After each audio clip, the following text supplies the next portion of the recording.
Picture this. It's the year 09 CE, and somewhere deep in the dark forests of northern Germany, 20,000 of Rome's finest soldiers are about to vanish from history forever. Not retreat, not surrender, vanish completely. 3 entire Roman legions, that's roughly equivalent to a modern army division, walked into what we now call the Teutoburg Forest and simply ceased to exist. No survivors, no explanations. Just an empty forest floor littered with broken shields, shattered dreams, and the scattered bones of an empire's greatest military disaster. When news of this catastrophe reached Emperor Augustus in Rome, the most powerful man in the world reportedly spent days banging his head against the marble walls of his palace, screaming into the void, "Varus! Varus, give me back my legions." But Publius Quinctilius Varus couldn't give him anything back. Varus was dead, along with every single man under his command. This isn't just another ancient battle story. This is the mystery that haunted Rome for generations, the defeat that permanently changed the course of Western civilization, and the archaeological puzzle that remained unsolved for nearly 2,000 years. Because here's the thing that makes this story truly extraordinary. We lost the battlefield itself. For almost 2 millennia, historians, archaeologists, and treasure hunters searched for the exact location where this massacre took place, and found nothing. It was as if the earth had swallowed the evidence whole. Until 1987, when a British Army officer with a metal detector stumbled across something that would rewrite history books and finally answer the question that had plagued scholars for generations. What really happened to Rome's lost legions in the Black Forest? But before we dive into that incredible discovery and unravel this ancient mystery, we need to understand just how impossible this disaster should have been. We need to grasp the sheer audacity of what happened here, because in 09 CE, Rome didn't lose battles like this. Rome was the undisputed superpower of the ancient world, a military machine so sophisticated and brutal that the mere sight of Roman standards on the horizon was enough to make enemy armies flee in terror. The Roman legions weren't just soldiers, they were the apex predators of ancient warfare. They had conquered Gaul, crushed the Celtic tribes, brought Egypt to its knees, and turned the Mediterranean into a Roman lake. Their military engineering was so advanced that we're still studying their techniques today. Their discipline was legendary, their equipment superior, and their tactics had been perfected through centuries of conquest. So when 3 of these legendary legions, Legio 17, Legio 18, and Legio 19, set out from their winter quarters near the Rhine River in the spring of 09 CE, nobody in Rome was particularly worried. This was supposed to be a routine patrol, a simple march through recently conquered territory to put down what Roman intelligence described as a minor tribal uprising.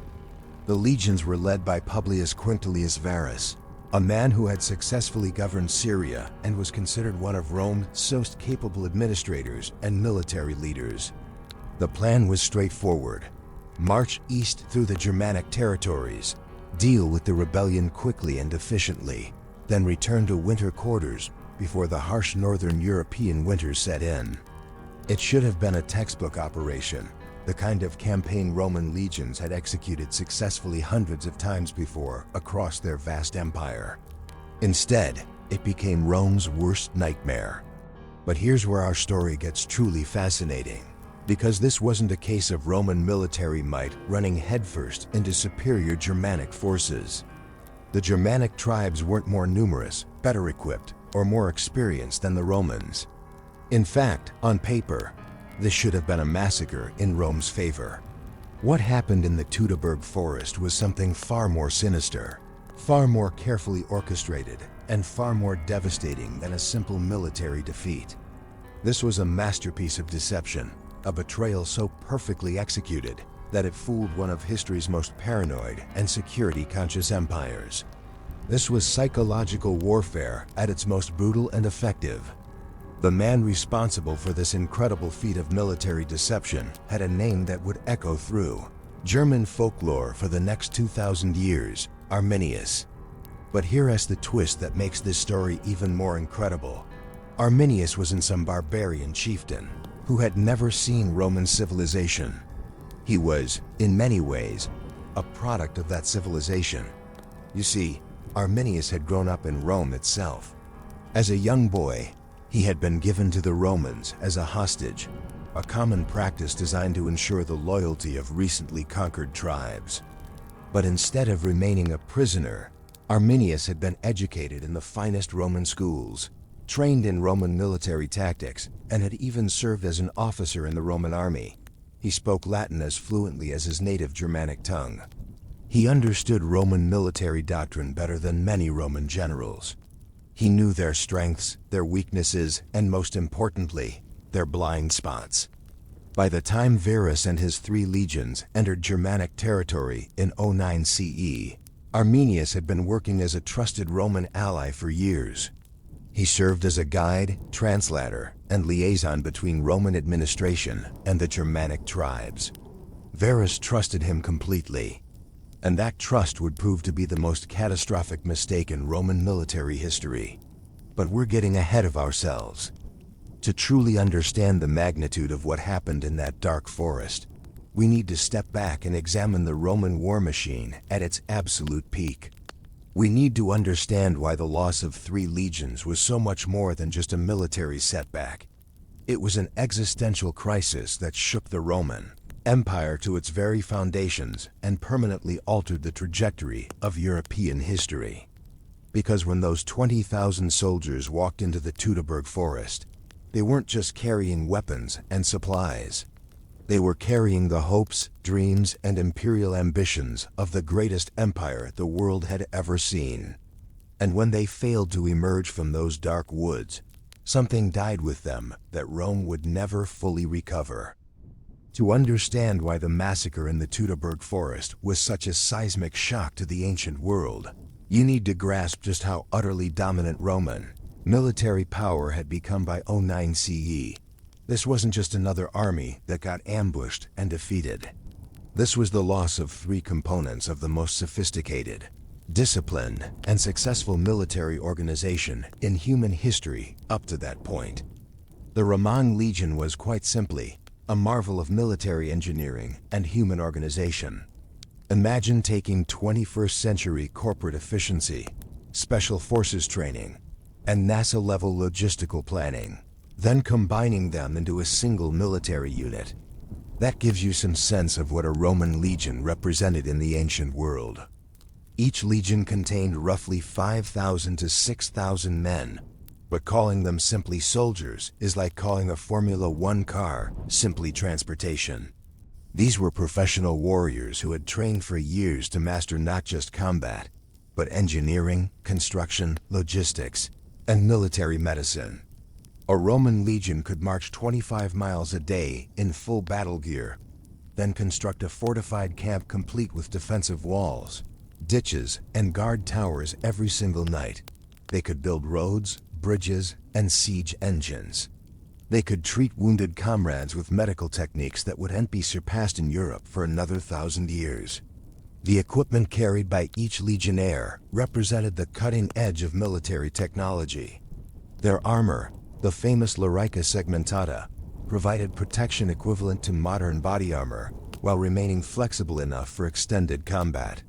Their shields weren't just defensive tools, but were designed as offensive weapons that could be used to punch, strike, and disorient enemies.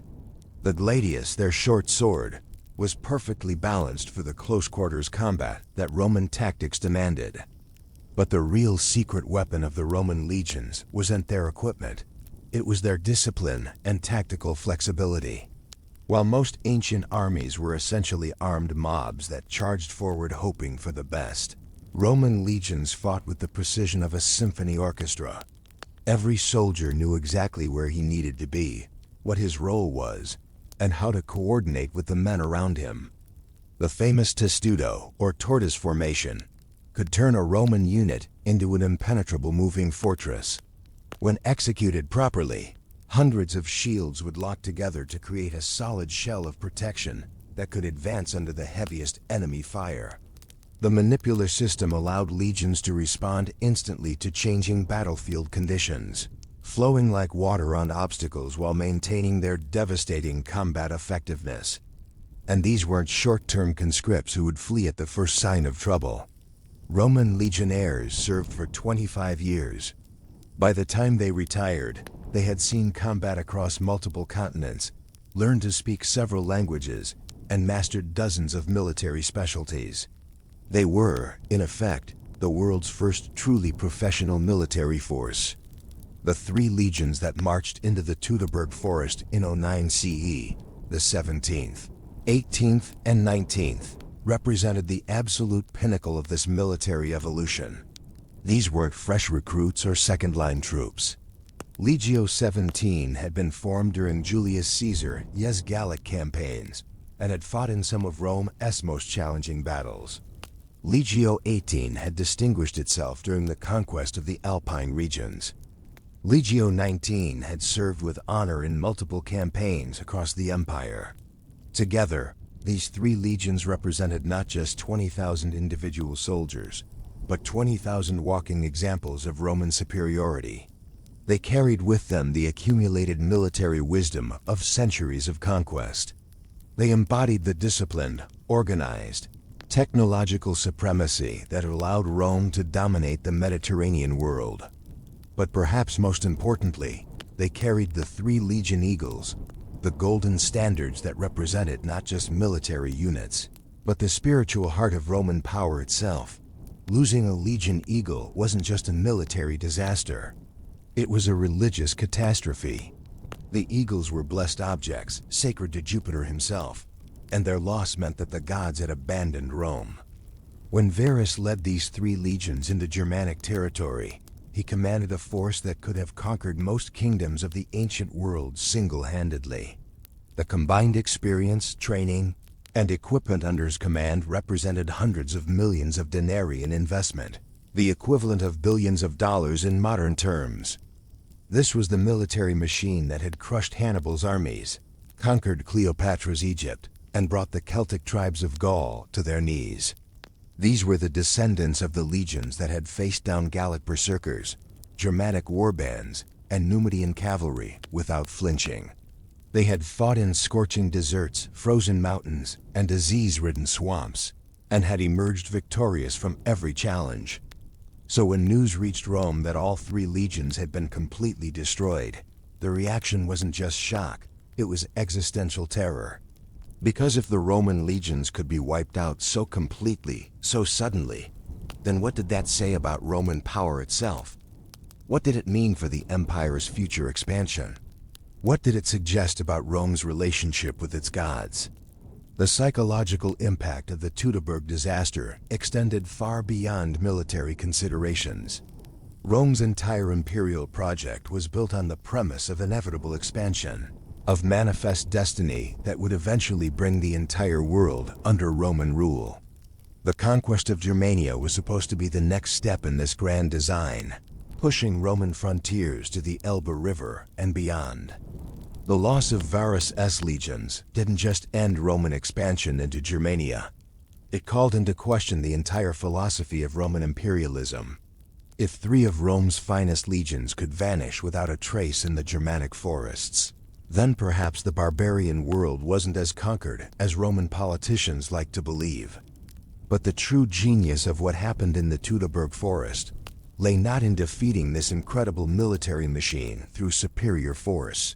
That would have been nearly impossible, but in turning Roman strengths into Roman weaknesses.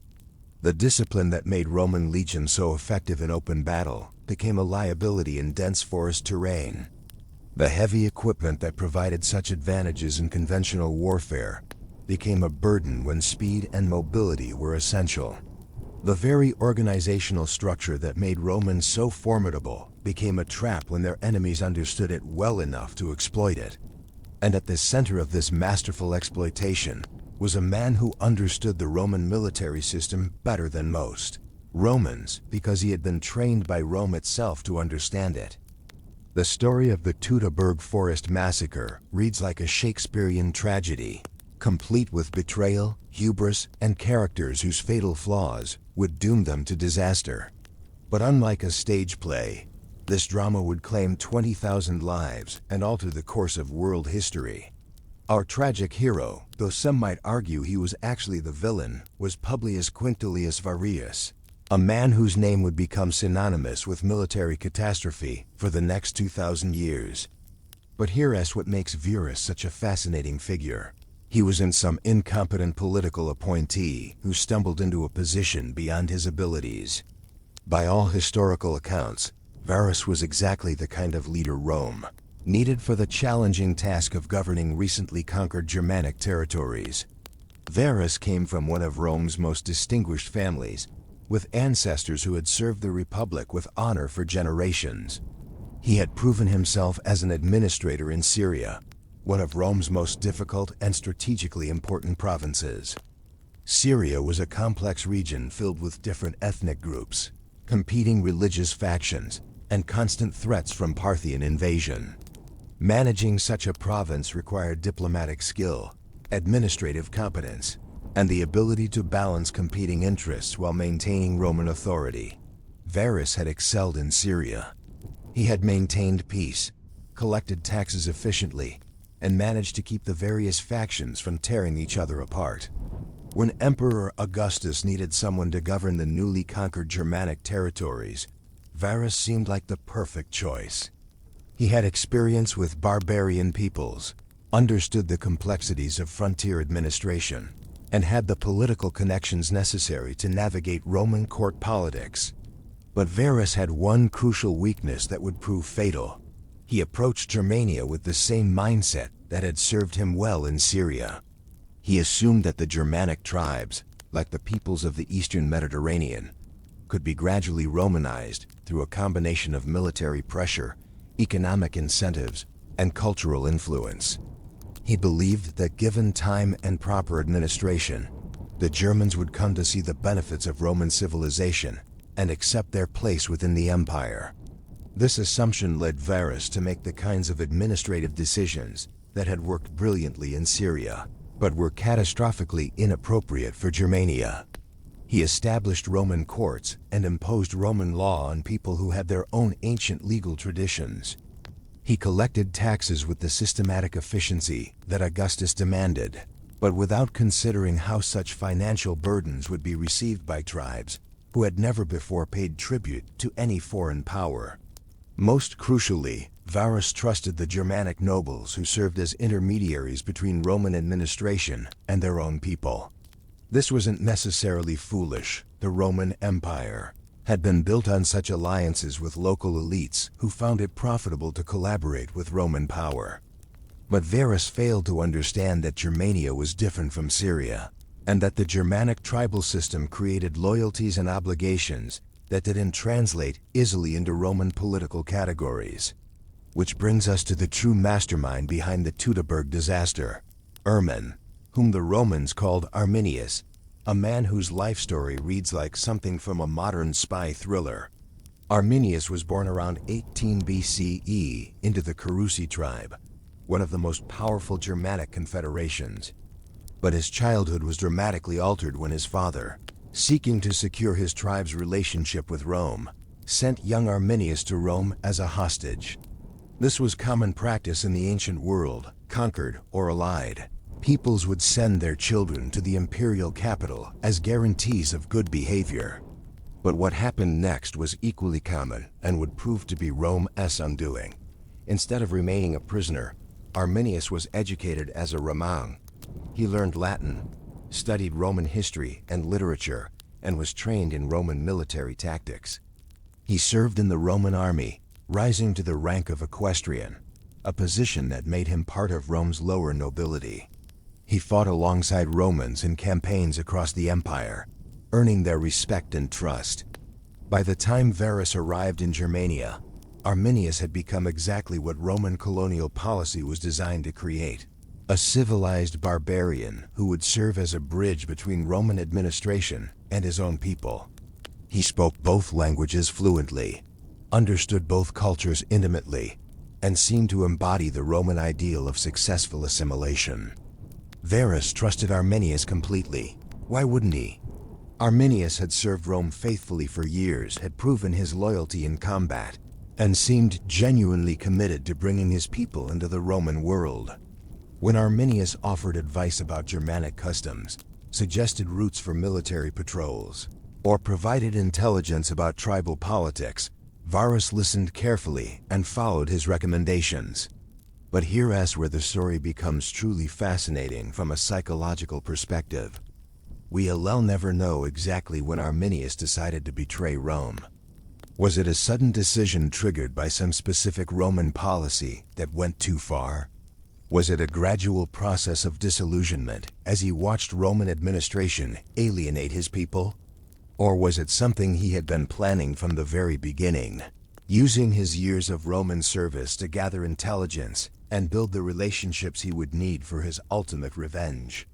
What we do know is that by 09 CE, Arminius had developed a plan of breathtaking audacity and sophistication. He would use his position as a trusted Roman ally to lure 3 entire legions into a trap so perfect, so carefully orchestrated, that it would destroy Roman power in Germania forever. The plan required incredible patience and political skill. Arminius had to maintain his facade of loyalty while secretly building a coalition among Germanic tribes who had historically been enemies of each other. The Carusi, Bructeri, Marsi, and Chauci had fought wars against each other for generations, but Arminius managed to convince them that their hatred of Rome was stronger than their ancient feuds. He had to coordinate the movements of thousands of warriors across hundreds of square miles of dense forest, ensuring they would be in exactly the right positions when the Roman legions arrived. He had to create a credible pretext for luring the Romans away from their established routes and into terrain that would favor Germanic tactics.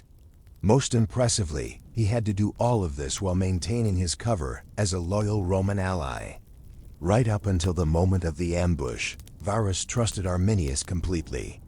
Roman records suggest that Arminius was actually riding alongside Varus when the attack began, probably offering advice and encouragement even as Germanic war cries began echoing through the forest around them. But the story becomes even more complex when we consider the other key player in this drama, Segestus, Arminius' own father-in-law and fellow Carusi nobleman. Segestus had also been educated by Rome and had also served as a Roman ally, but unlike Arminius, his loyalty to Rome remained genuine. In the days before the ambush, Segestus repeatedly warned Varus that something was wrong. He pointed out that the reported rebellion seemed oddly convenient, that the route Arminius was suggesting would take the legions through particularly difficult terrain, and that there were signs of unusual activity among the Germanic tribes. Segestus begged Varus to arrest Arminius and investigate his activities more carefully. But Varus dismissed these warnings as the result of personal animosity between Segestus and Arminius. After all, the two men were involved in a bitter family dispute. Arminius had essentially kidnapped Segestus' daughter, the Snelda, and married her against her father's wishes. Varus assumed that Segestus was using political accusations to settle a personal grudge. This assumption would prove to be one of the most catastrophic intelligence failures in military history. Varus had in his possession the intelligence that could have saved 3 legions and changed the course of European history, but he dismissed it as family drama. The psychological dynamics at play here are fascinating and tragic. Varus, the experienced administrator, fell victim to exactly the kind of cultural misunderstanding that Roman colonial policy was supposed to prevent. He imposed Roman interpretations on Germanic behavior patterns and missed the signs that should have warned him of impending disaster. Arminius, the master manipulator, exploited every aspect of his unique position to orchestrate betrayal on an unprecedented scale. His Roman education gave him the knowledge he needed to understand Roman weaknesses, while his Germanic heritage gave him the credibility necessary to unite the tribes. And Segestus, the loyal ally, found himself caught between 2 worlds, unable to convince either side that catastrophe was approaching. His warnings to Varus were ignored, while his own people saw him as a Roman collaborator who couldn't be trusted. The stage was now set for one of history's most perfect military traps. 3 Roman legions would march into the Teutoburg Forest, believing they were suppressing a minor rebellion, supported by trusted allies, following established procedures. Instead, they were walking into a carefully orchestrated massacre that would haunt the Roman Empire for generations. But to understand how Arminius's plan worked so perfectly, we need to examine the geographical and tactical elements that made the Teutoburg Forest such an ideal killing ground. The genius of Arminius's plan lay not just in its psychological manipulation of Roman leadership, but in its perfect exploitation of geography, weather, and timing. The Teutoburg Forest wasn't randomly chosen as the site for this ambush. It was selected with the calculating precision of a master chess player positioning pieces for checkmate. The Teutoburg Forest of 09 CE was vastly different from the managed woodland you might visit in modern Germany. This was primary forest, dense and dark, where massive oak, beech, and pine trees grew so closely together that sunlight barely penetrated to the forest floor. The underbrush was thick enough to hide entire armies, while fallen logs and rocky outcroppings created natural obstacles that could channel the movement of large groups. For the Germanic tribes, this forest was home territory. They had hunted these woods since childhood, knew every game trail and stream crossing, and could move through the dense undergrowth with the silence and speed that only comes from lifelong familiarity. The forest was their ally, a natural fortress that amplified their strengths while negating many of the forest was their ally, a natural fortress that amplified their strengths while negating many of the features, advantages that made Roman legions so formidable in conventional warfare. For the Romans, however, the Teutoburg Forest represented everything their military system was designed to avoid. Roman tactics depended on formation fighting, on the ability to maintain unit cohesion and execute complex maneuvers in coordinated fashion. In dense forest, with visibility limited to a few dozen feet, maintaining formation became nearly impossible. The very discipline that made Roman legions so effective in open battle became a liability when soldiers couldn't see their officers or coordinate with adjacent units. But Arminius understood that simply luring the Romans into difficult terrain wouldn't be enough to guarantee victory. He needed to create a scenario that would strip away every possible Roman advantage while maximizing Germanic strengths.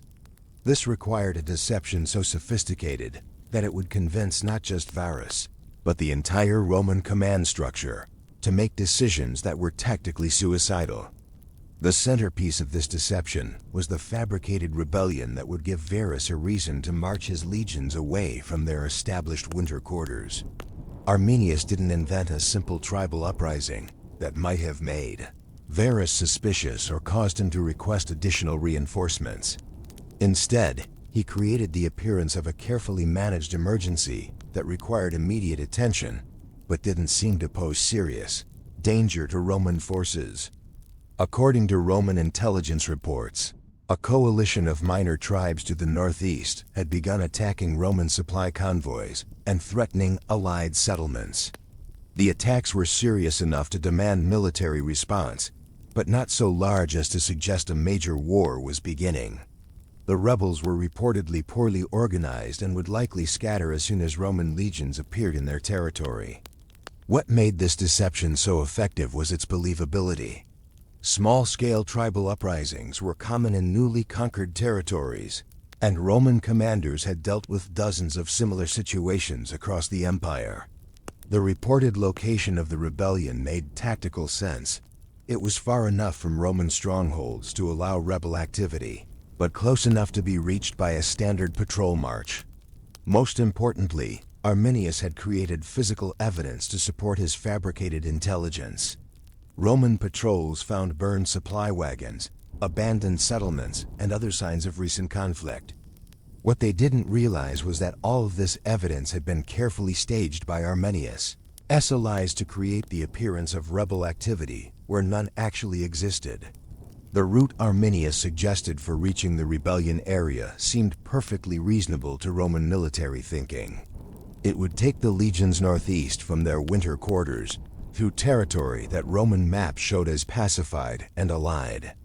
The march would last several days, but that was normal for operations in Germania's difficult terrain.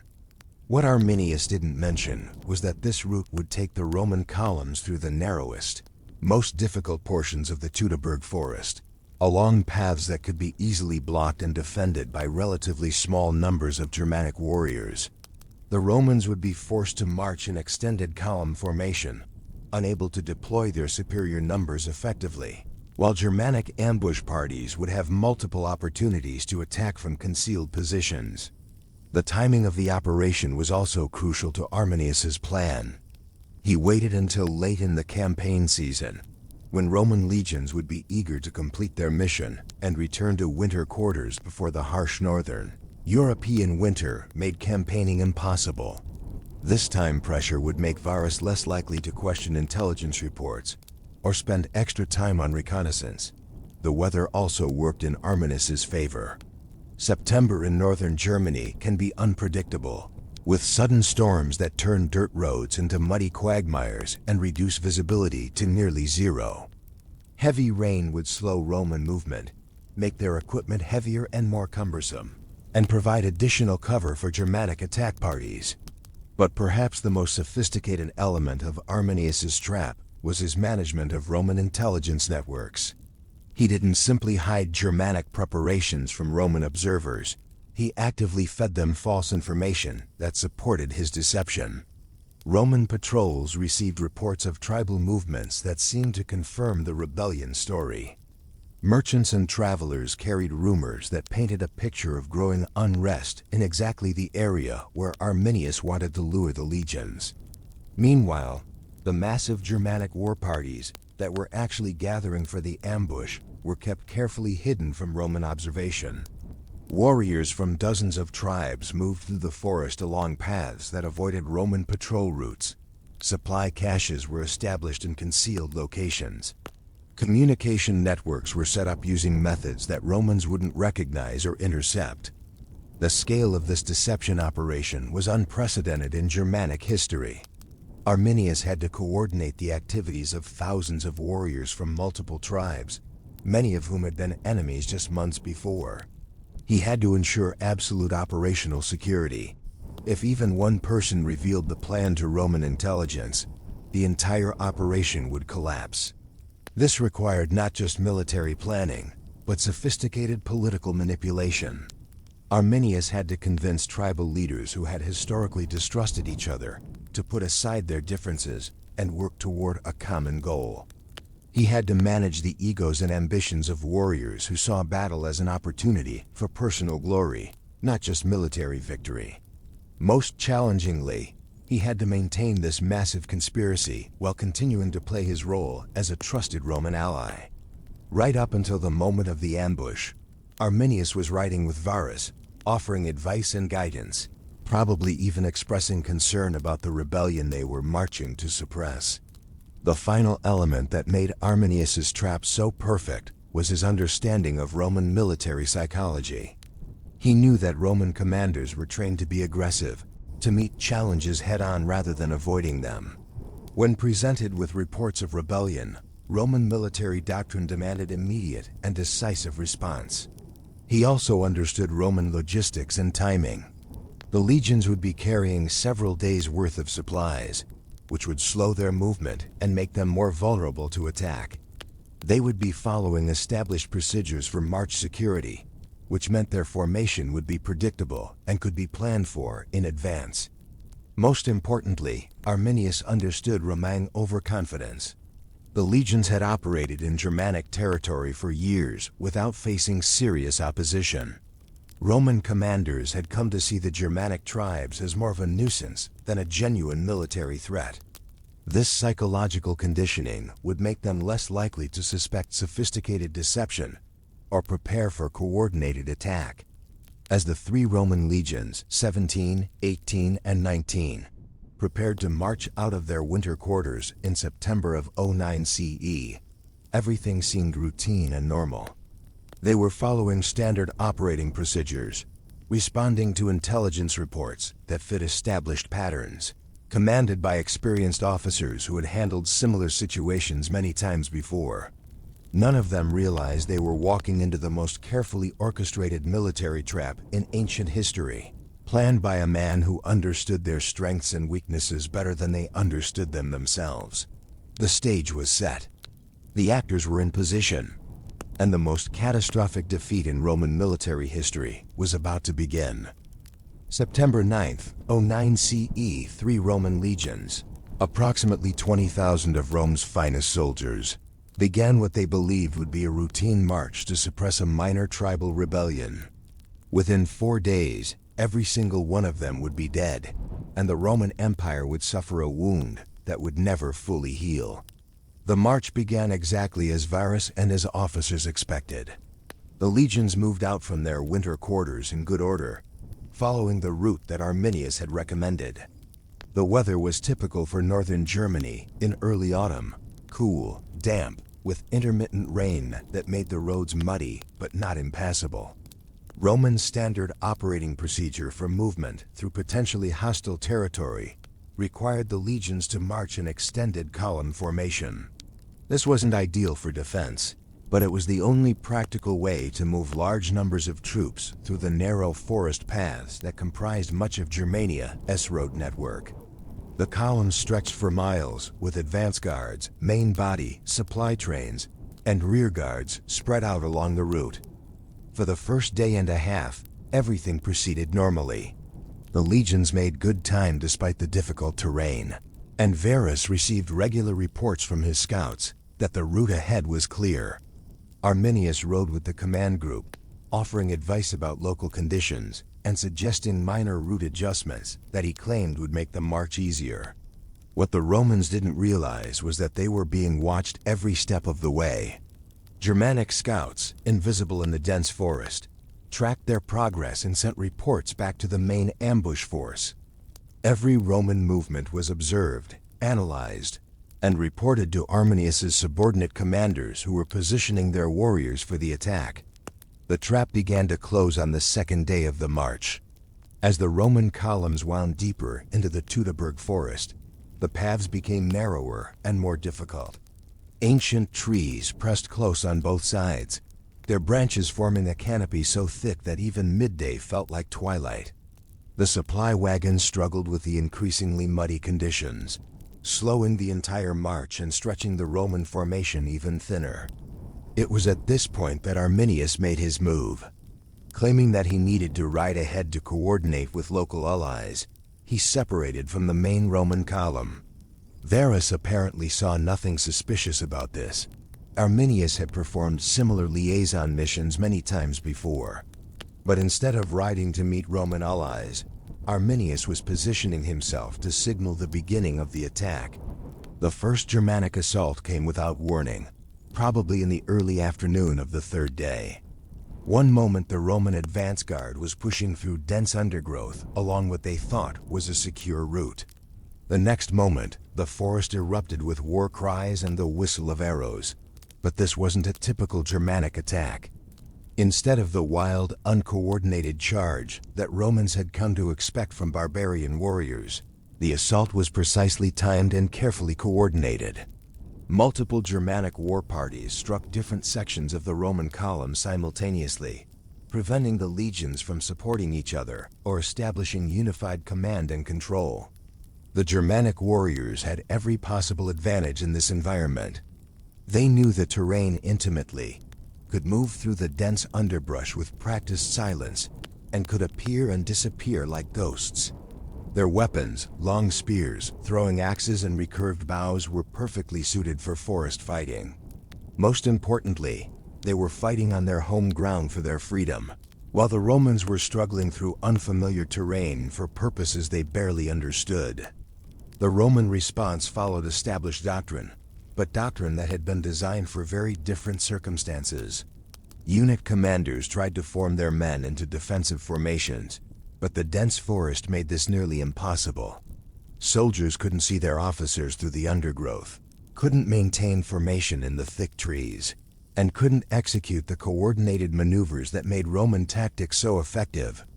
The famous Roman discipline, which had carried legions to victory across the known world, began to crack under the strain of fighting an enemy they couldn't see in terrain that neutralized their advantages. Panic began to spread through the columns as soldiers realized they were trapped in a nightmare scenario where all their training and equipment seemed useless. Varus, recognizing the severity of the situation, attempted to establish a fortified camp where his legions could regroup and plan a coordinated response. This was standard Roman procedure when faced with unexpected attack. Create a defensible position, assess the situation, then strike back with overwhelming force. But Arminius had anticipated this response and had prepared for it. The Romans found themselves in terrain where establishing a proper fortified camp was nearly impossible. The ground was too soft and muddy for effective earthworks. The dense trees prevented clear fields of fire, and Germanic warriors could approach the Roman positions through concealed routes that made perimeter security ineffective. What followed was a running battle that lasted for 4 days and covered dozens of miles of forest terrain. The Romans, desperately trying to fight their way back to friendly territory, were harassed constantly by Germanic war parties that struck without warning and melted back into the forest before Roman forces could respond effectively. The Roman supply train, essential for maintaining the legion's fighting effectiveness, became a fatal liability. The wagons couldn't move quickly through the muddy forest paths, and defending them required troops that were desperately needed for combat operations. Eventually, Varus was forced to make the agonizing decision to abandon the supply train and try to save his remaining soldiers. But abandoning the supplies meant abandoning the wounded, who couldn't march without medical care and transportation. It meant leaving behind the siege equipment that might have been useful for creating fortified positions. Most symbolically, it meant abandoning much of the legion's equipment and standards, the physical symbols of Roman power and military pride. As the Roman situation deteriorated, individual unit cohesion began to break down. Soldiers who had served together for years found themselves separated in the dense forest, unable to locate their officers or coordinate with their comrades. Some units maintained discipline and continued fighting as organized forces. Others dissolved into small groups of survivors trying desperately to escape the forest alive. The Germanic attack showed sophisticated tactical planning that completely contradicted Roman assumptions about barbarian warfare. Instead of massing for a decisive battle, the Germanic warriors used their knowledge of the terrain to conduct what modern military analysts would recognize as guerrilla warfare, constant harassment, hit-and-run attacks, and psychological pressure, designed to wear down Roman morale and fighting effectiveness. The weather, which had been merely uncomfortable for the first few days, became another enemy as the situation deteriorated. Heavy rains turned the forest floor into a muddy swamp, made Roman equipment heavier and more cumbersome, and reduced visibility to just a few yards. The combination of physical exhaustion, constant combat stress, and miserable conditions pushed even experienced Roman soldiers to their breaking points. By the 4th day of the battle, it was clear that the Roman legions were facing complete annihilation. Varus, recognizing that his situation was hopeless, and that continued resistance would only lead to more casualties, made the final decision that would seal his place in history. Rather than face capture and the disgrace that would follow, he fell on his sword in the traditional Roman manner. The death of their commanding general was the final blow to Roman morale. Some units continued fighting until they were overwhelmed. Others attempted to surrender, and a few small groups tried to escape through the forest. But Arminius had planned for every contingency. Germanic warriors blocked every possible escape route, and those Romans who did manage to break through the initial ambush sites found themselves facing fresh enemy forces positioned along all the paths that led back to Roman territory. The massacre was complete and systematic. Germanic warriors swept through the battlefield, finishing off wounded Romans and stripping the dead of their equipment. The 3 legion eagles, those sacred standards that represented the spiritual heart of Roman military power, were captured and would later be displayed in Germanic temples as trophies of victory. The few Romans who were taken alive faced fates that would horrify their countrymen when news eventually reached Rome. Some were sacrificed to Germanic gods in religious ceremonies that the Romans considered barbaric beyond comprehension. Others were tortured in revenge for years of Roman oppression and cultural suppression. A handful were kept as slaves, living reminders of the day when Germanic tribes had shattered Roman military supremacy. When the killing finally ended, the Teutoburg Forest floor was carpeted with Roman dead. 20,000 soldiers, men who had conquered Gaul, fought in Egypt, and marched across the known world in Rome's service, lay scattered among the trees they had entered so confidently just days before. Their weapons, armor, and equipment would rust in the German soil for the next 2,000 years. But the physical destruction of 3 legions was only part of Arminius's victory. The psychological impact of the massacre would prove even more devastating to Roman imperial ambitions. News of the disaster reached Augustus in Rome weeks later, and the emperor's reaction became legendary. He reportedly spent days walking the halls of his palace, beating his head against the walls and crying out, "Varus! Varus, give me back my legions!" The Roman Empire had suffered military defeats before, but nothing like this. Individual battles had been lost, campaigns had failed, and generals had been defeated. But never before had 3 entire legions simply vanished from history. The loss represented not just a tactical setback, but a fundamental challenge to Roman assumptions about their own invincibility and the inevitability of their imperial expansion. The immediate Roman response to the Teutoburg disaster was swift and brutal. Emperor Augustus, despite his advanced age and the growing political challenges facing his reign, could not allow such a catastrophic defeat to go unanswered. The loss of 3 legions wasn't just a military setback. It was an existential threat to Roman credibility across the entire empire. Within months of receiving news of Varus's destruction, Augustus began mobilizing forces for what would become one of Rome's most determined revenge campaigns. But finding an enemy to fight proved more difficult than expected. Arminius and his Germanic allies had achieved their primary objective, driving Roman forces back across the Rhine, and had no interest in facing Roman legions in the kind of set-piece battles where Roman advantages would be decisive. The man chosen to lead Rome's response was Nero Claudius Drusus Germanicus, one of Rome's most capable generals and a member of the imperial family. Germanicus understood that simply marching into Germania with overwhelming force wouldn't be sufficient to restore Roman prestige.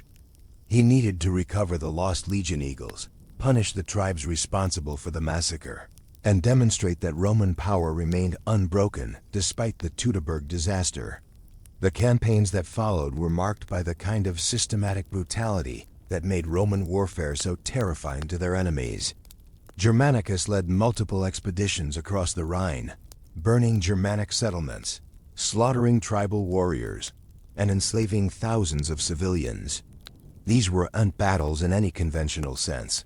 They were punitive expeditions designed to make the Germanic tribes regret their victory. But despite years of campaigning and thousands of casualties on both sides, Germanicus achieved only limited success in his primary mission. He managed to recover 2 of the 3 lost legion eagles, Legio 17 and Legio 18. But the eagle of Legio 19 remained in Germanic hands. More importantly, he failed to capture or kill Arminius, who continued to elude Roman forces while organizing resistance to their invasion. The recovery operations also had an unexpected psychological impact on Roman forces. When Germanicus's legions finally located the Teutoburg battlefield, they found a scene that would haunt Roman military consciousness for generations.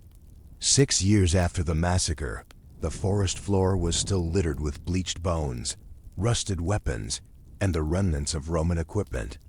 Roman soldiers walking through the battlefield could identify individual units by their equipment and insignia.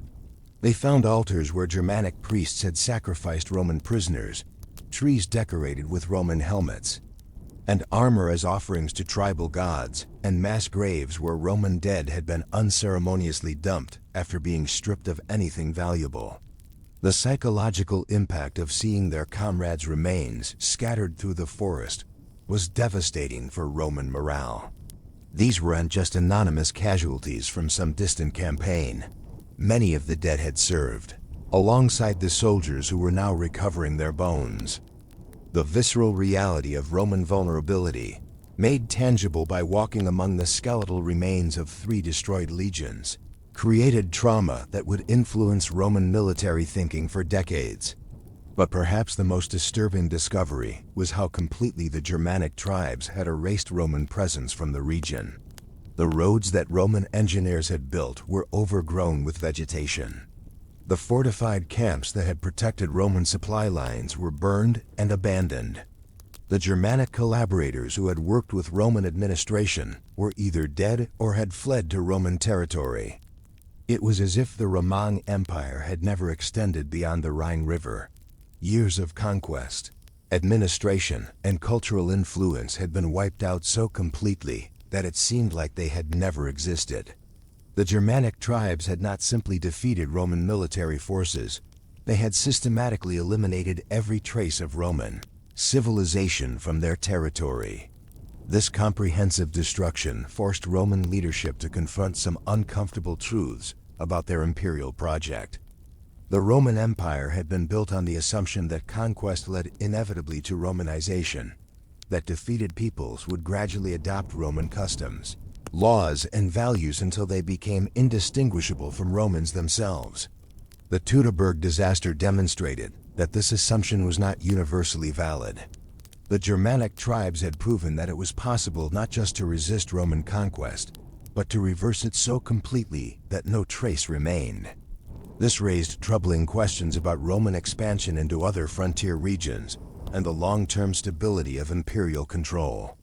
The search for the actual battlefield would prove to be one of history's most enduring archaeological mysteries. Ancient sources provided only general descriptions of the location, and the dense forest environment meant that physical evidence would be difficult to preserve and locate. For nearly 2,000 years, historians, archaeologists, and treasure hunters searched for the site where Roman imperial ambitions had died in the German woods. Various locations were proposed over the centuries, from the hills near modern-day Detmold to forests hundreds of miles away. Medieval chroniclers claimed to have found the battlefield. Renaissance scholars published elaborate theories about its location, and 19th-century German nationalists used the search as part of their efforts to create a heroic Germanic past. But none of these efforts produced convincing evidence. The Teutoburg Forest was large, the archaeological record was limited, and the political motivations behind many searches meant that wishful thinking often replaced careful analysis. By the 20th century, many scholars had begun to wonder whether the actual battlefield would ever be found. The breakthrough came in 1987, in one of those serendipitous moments that make archaeological history so fascinating. Major Tony Clun, a British Army officer stationed in northern Germany, had developed an interest in metal detecting as a hobby. He had read about the Teutoburg battle and decided to search for artifacts in the Kalkriese area near Osnabrück, where local legends had long suggested that an ancient battle had taken place. What Clun found changed everything. His metal detector uncovered Roman coins, weapon fragments, and military equipment scattered across several square miles of farmland and forest.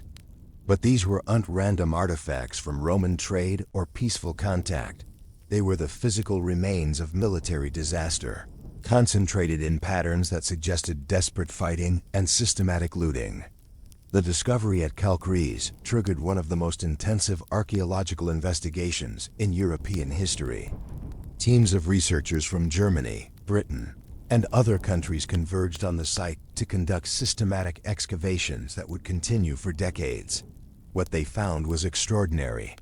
The archaeological evidence painted a detailed picture of the battle that matched historical accounts with startling accuracy. Roman military equipment was scattered across the landscape in patterns that showed how the legions had been strung out in column formation when the attack began. Germanic weapons and artifacts demonstrated how thoroughly the tribal coalition had prepared for the ambush. Most remarkably, archaeologists discovered the remains of a massive earthen wall that Germanic warriors had constructed to channel Roman movement into predetermined killing zones. This wall, nearly invisible after 2,000 years, provided physical proof of the sophisticated planning that had gone into Arminius's trap. The discovery also revealed the scale of the disaster in ways that written sources had not fully conveyed. The artifact scatter pattern extended for miles, showing how the running battle had covered vast areas of forest. The quantity of Roman military equipment suggested that entire units had been wiped out so quickly that they hadn't had time to destroy their weapons and standards to prevent capture. But perhaps most poignantly, the archaeological evidence provided intimate glimpses into the final moments of individual Roman soldiers. Bent and twisted weapons showed evidence of desperate hand-to-hand combat. Personal items, coins, jewelry, writing materials, suggested that soldiers had carried mementos of home, even on what they thought was a routine patrol. The Kalkriese discoveries also revealed something unexpected about the aftermath of the battle. Germanic artifacts mixed with Roman equipment showed that the victorious tribes had remained in the area for some time after the fighting ended, probably conducting religious ceremonies and dividing the massive quantity of captured Roman equipment. This evidence of post-battle activity helped explain why the Roman recovery expeditions had found the battlefield in such a disturbing state. The Germanic tribes hadn't simply killed their enemies and moved on. They had used this site for extended religious and ceremonial purposes that treated Roman deaths as offerings to their gods. The archaeological investigation of Kalkriese continues today, with new discoveries regularly adding to our understanding of the Teutoburg disaster. Recent excavations have uncovered evidence of the Germanic coalition supply networks, the extent of their military engineering, and the sophisticated intelligence operations that made the ambush possible. But the most important revelation from Kalkriese is how completely the archaeological evidence validates the historical accounts of Roman catastrophe. This wasn't a battle where Roman forces were defeated after hard fighting. It was a systematic massacre that destroyed 3 legions so thoroughly that their physical remains were scattered across miles of German forest. The discovery of the actual battlefield has allowed historians to reconstruct the Teutoburg disaster with unprecedented detail and accuracy. We now know exactly where Varus died, can trace the movements of individual Roman units, and can see physical evidence of the Germanic tactics that made the ambush so devastatingly effective. But the archaeological evidence has also raised new questions about the battle's broader significance and its impact on European history. The sophistication of Germanic planning revealed at Kalkriese suggests that Roman assumptions about barbarian military capabilities were fundamentally flawed. The scale of the disaster visible in the archaeological record shows why the defeat had such lasting psychological impact on Roman imperial confidence. Most importantly, the physical evidence from Kalkriese demonstrates that the Teutoburg Forest massacre was not just another ancient battle, but a pivotal moment that permanently altered the trajectory of Western civilization. The reverberations from that catastrophic September in 09 CE would echo through the corridors of power in Rome and reshape the destiny of Europe for the next 2 millennia. The destruction of Varus's legions wasn't simply a military defeat. It was a psychological earthquake that fundamentally altered Roman imperial strategy and marked the beginning of the end for Rome's unlimited expansion. Emperor Augustus, the man who had transformed Rome from a republic into an empire and presided over its greatest territorial expansion, never fully recovered from the Teutoburg disaster. Historical sources describe him as a changed man after receiving news of the massacre, prone to fits of rage and depression that were completely unlike his previous character. The emperor who had boasted of finding Rome brick and leaving it marble now spent his final years obsessing over the disaster that had claimed 3 of his finest legions. The immediate strategic impact was profound and irreversible. Augustus abandoned all plans for expanding Roman territory beyond the Rhine River, effectively conceding that the Germanic tribes could not be conquered, and Romanized in the manner that had proven so successful elsewhere in the empire. The Rhine became Rome's permanent northern frontier, a defensive line that the empire would maintain for the next 4 centuries. This strategic withdrawal had consequences that extended far beyond military planning. Roman imperial ideology was built on the concept of inevitable expansion. The idea that Roman civilization was destined to spread across the entire known world, bringing law, order, and culture to barbarian peoples. The Teutoburg disaster shattered this ideology by demonstrating that there were limits to Roman power, boundaries beyond which the empire could not expand. The psychological impact on Roman military culture was equally significant. For centuries, Roman legions had approached barbarian enemies with confidence bordering on arrogance, secure in the knowledge that Roman discipline, equipment, and tactics were inherently superior to anything their enemies could deploy. The complete destruction of 3 legions by Germanic tribesmen challenged these assumptions in the most brutal way possible. Roman military doctrine had to be fundamentally revised to account for the lessons of Teutoburg. Future campaigns in Germania were planned with a level of caution and defensive thinking that would have been inconceivable before 09 CE. Roman commanders could no longer assume that barbarian enemies were incapable of sophisticated military planning or coordinated strategic thinking. The disaster also revealed dangerous flaws in Roman intelligence and colonial administration. The empire, as reliance on local collaborators like Arminius, had seemed like an efficient way to govern conquered territories.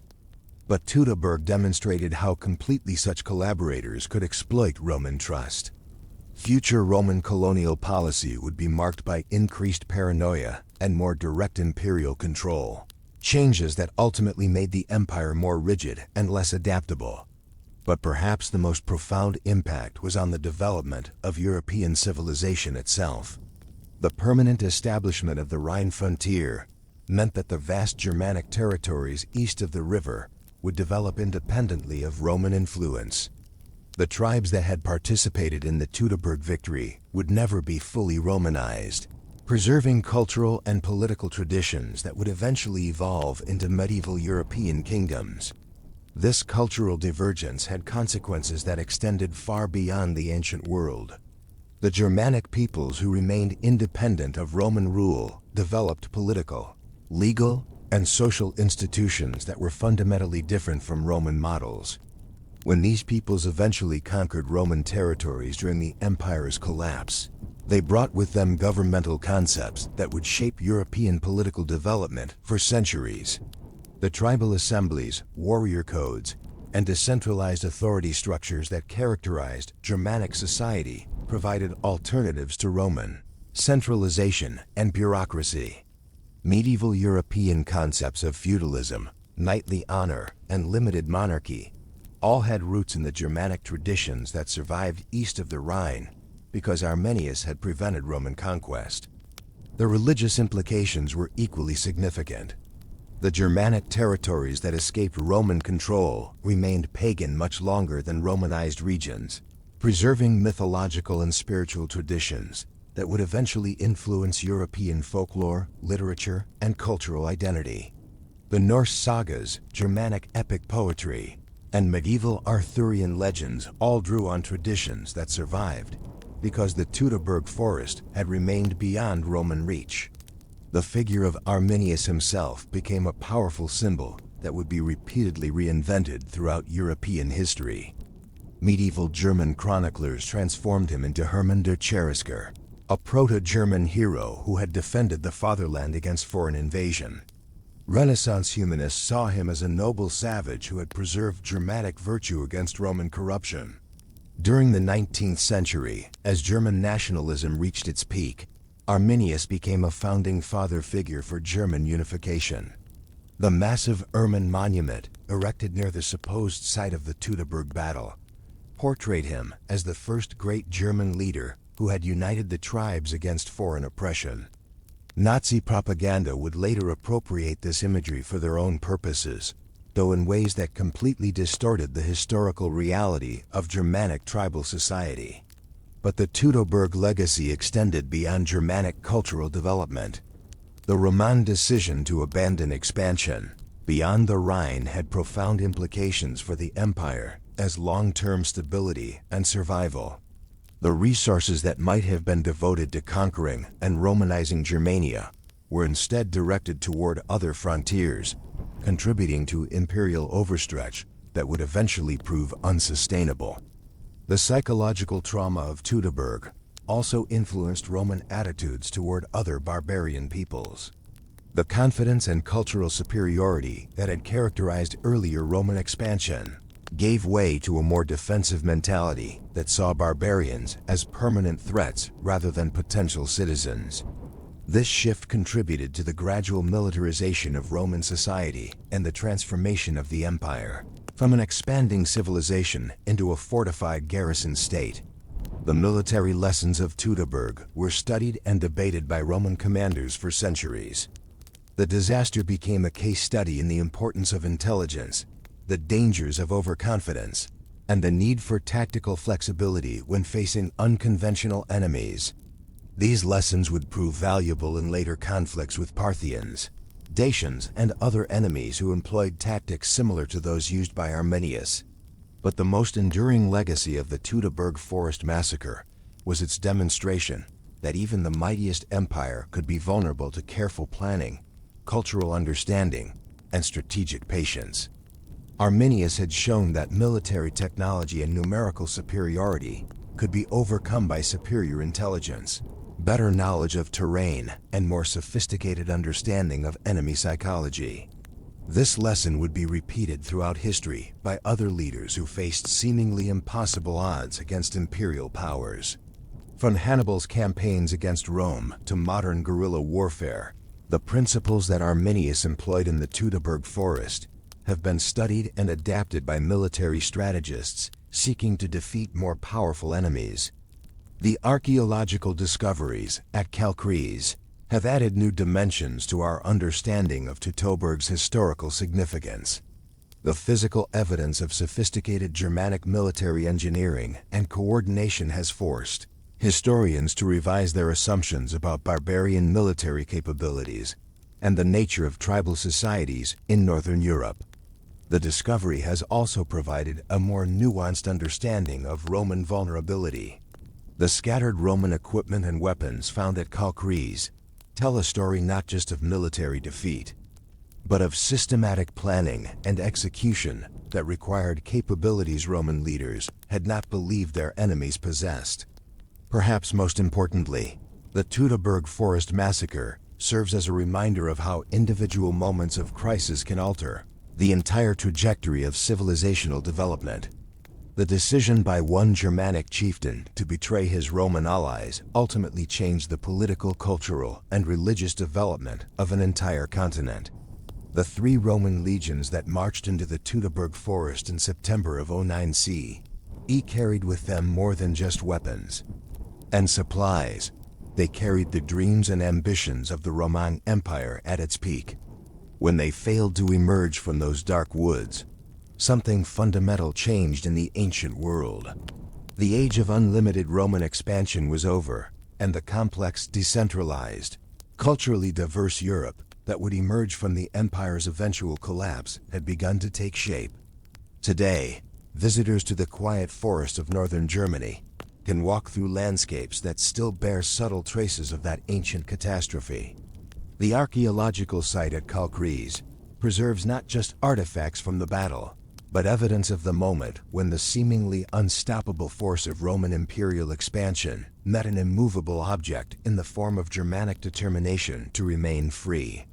The story of the lost Roman legions in the Black Forest remains one of history's most compelling examples of how intelligence, cultural understanding, and strategic thinking can overcome seemingly impossible odds.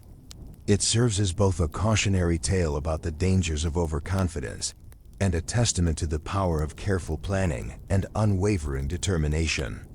But perhaps most importantly, it reminds us that history is shaped not just by the grand movements of armies and empires, but by individual decisions made in moments of crisis. The choice made by Arminius to betray his Roman allies rather than accept the gradual destruction of his people's independence changed the course of world history in ways that are still visible today. The Teutoburg Forest massacre stands as proof that even in the ancient world, David could still defeat Goliath, if David was smart enough, patient enough, and determined enough to find Goliath's weaknesses and exploit them with ruthless precision. 20,000 Roman soldiers learned this lesson too late, but their sacrifice provided insights that would influence military thinking for the next 2 millennia. And in the end, that may be the most fitting monument to the men who died in those dark Germanic woods. Not just the archaeological artifacts and historical studies that preserve their memory, but the enduring lesson that no empire, no matter how powerful, is immune to the consequences of underestimating its enemies or overestimating its own invincibility. The lost legions of the Teutoburg Forest found their final victory not in conquest, but in teaching the world that freedom, intelligence, and determination could triumph over even the mightiest military machine the ancient world had ever created.